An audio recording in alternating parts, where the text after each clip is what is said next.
Hi universe, welcome to LG's life. நம்மளோட first long video பார்க்கலாமா? இது one day trip to Rameswaram எப்படி போச்சுன்னு பார்க்கலாம்.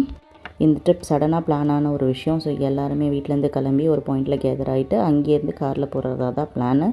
ஸோ நைட்டு ஒரு 11 o'clock போல் எல்லாருமே ஸ்டார்ட் பண்ணிட்டோம். It was just a one day trip. So பெருசாக லக்கேஜ்லாம் ஒன்றும் கிடையாது. அண்ட் இது ஒரு ஸ்பெஷல் பூஜைக்காக அங்கே போக வேண்டியது இருந்தது.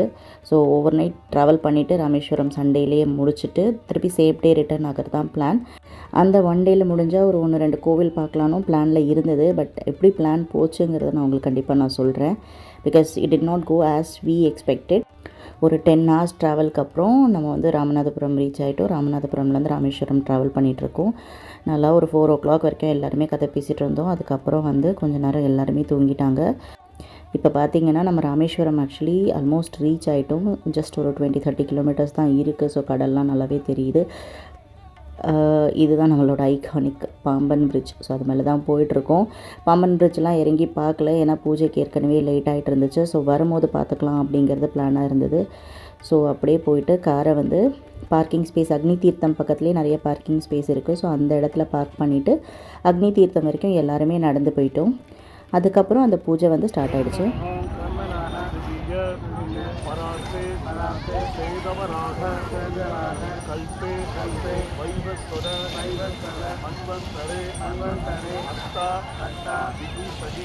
பூஜை முடிஞ்சோடனே எல்லாரையுமே கடலில் ஸ்நானம் பண்ண சொன்னாங்க. ஸோ எல்லாருமே கடலில் முன்னாடி நீங்கி எழுந்திரிச்சு வந்துட்டோம். இங்கே தான் ட்விஸ்ட்டே.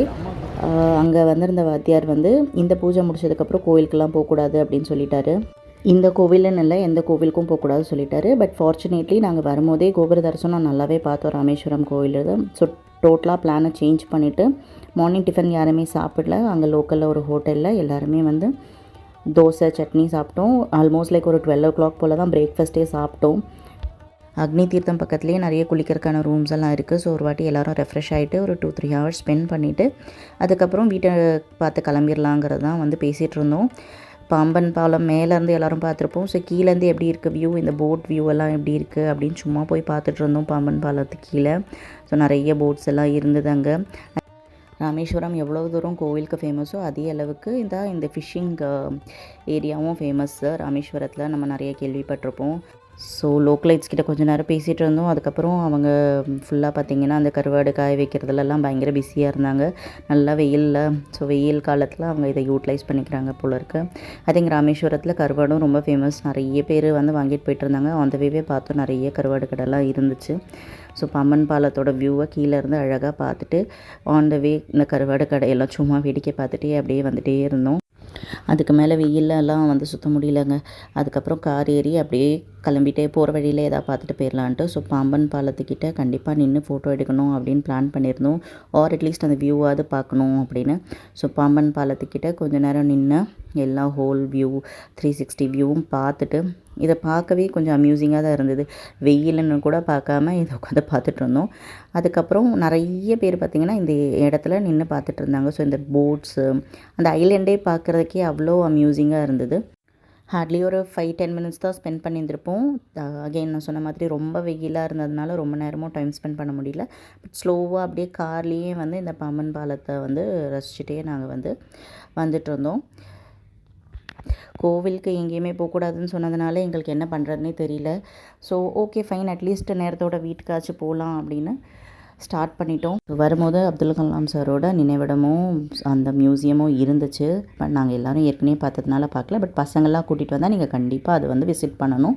ஒரு 2:30 போல் எல்லாேருக்கும் கொஞ்சம் ரெஃப்ரெஷ் ஆனால் பெட்டராக இருக்கும்னு தோணுச்சு. அதுக்கேற்ற மாதிரி மண்டபம் பீச் கிட்ட நிறுத்திட்டோம் காரை.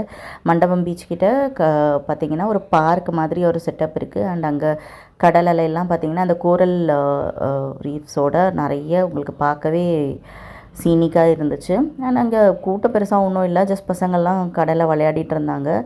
ஸோ அங்கே ஒரு 1/2 hour போல் நாங்கள் டைம் ஸ்பெண்ட் பண்ணிகிட்டு இருந்தோம் ஃபோட்டோஸ்லாம் எடுத்துகிட்டு.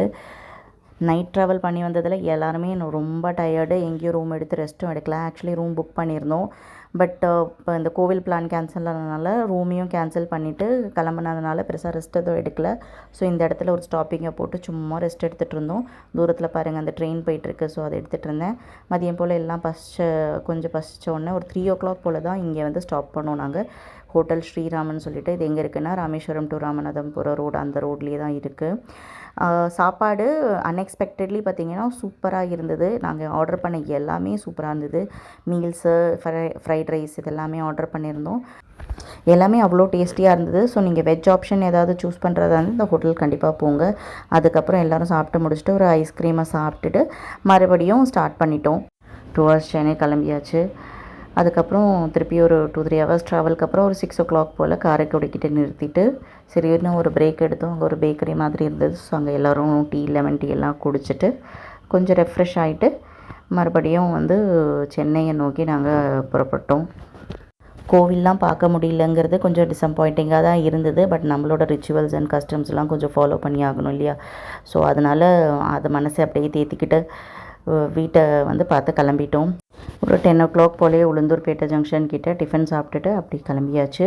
அண்ட் விடிய வந்து நாங்கள் ஒரு 2 AM போல் வீட்டுக்கு ரீச் ஆகிட்டோம்.